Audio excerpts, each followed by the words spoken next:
I know what you're thinking. How in the world did I manage to get a Canon super telephoto lens to fit on my Nikon camera? That seems kind of crazy, right? Well, it turns out you've been fooled. I don't actually have a Canon super telephoto lens. In fact, this isn't even a super telephoto at all.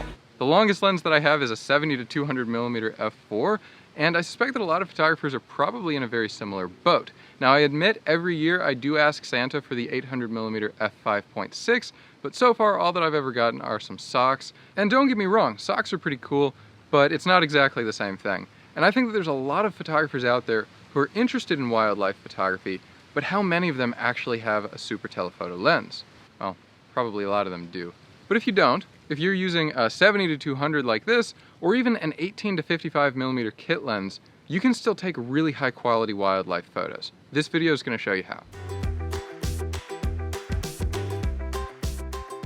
So I'm going to divide this video into 5 tips. Is it 5? It's 5. You get 5 tips, 5.5.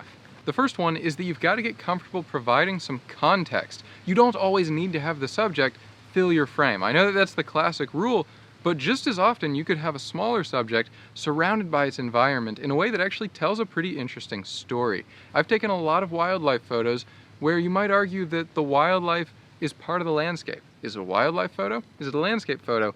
No one knows, but you're the photographer, so you're always right. If you want this to be a wildlife photo, then it is. This is a wildlife photo.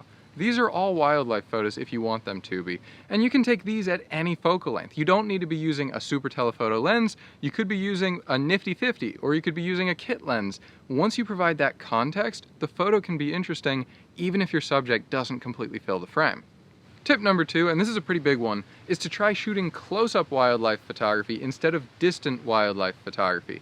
And that sounds kind of stupid when I say it like that, but I mean that you could do kind of this semi-macro photography. It's not quite macro because you don't even need a macro lens for it, but if you get close to some subjects, like a crab or lizards or anything like that, you can make that subject fill the frame, you can get up close to it, and most of the time you're probably not going to scare it away. I took this photo at 24 millimeters, the crab takes up the whole frame, and some of these you might consider towing the line with macro photography, but again, you don't need a macro lens in order to get these photos. Almost any lens out there can focus close enough to get some pretty decent close-up wildlife photos.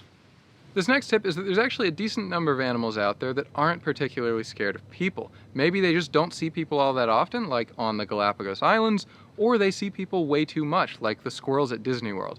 Either way, if you've got one of those animals in front of your camera, you can usually get closer without startling them and end up with some pretty decent photos. That's how I was able to take this photo and this photo, these photos that you can see right here, and of course none of those photos required that I use a super telephoto lens. In fact, there's actually some animals out there, if you approach them in just the right way, like an alligator or a polar bear, they might even start walking, even running toward you.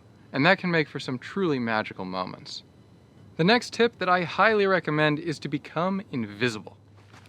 So what I mean is that you can do some things to make yourself stand out a little bit less and end up approaching those subjects a bit more closely. You could use a duck blind, you could use a car. A lot of animals aren't that scared of cars. I've even found that I've had good luck approaching some birds in a kayak. Believe it or not, they don't seem quite as scared of the kayak as they are of a person standing. Some photographers even go so far as to set up trail cameras that are triggered automatically when the animal walks by. Whatever you do might take some creativity, but you'll end up getting some really good wildlife photos without a super telephoto lens.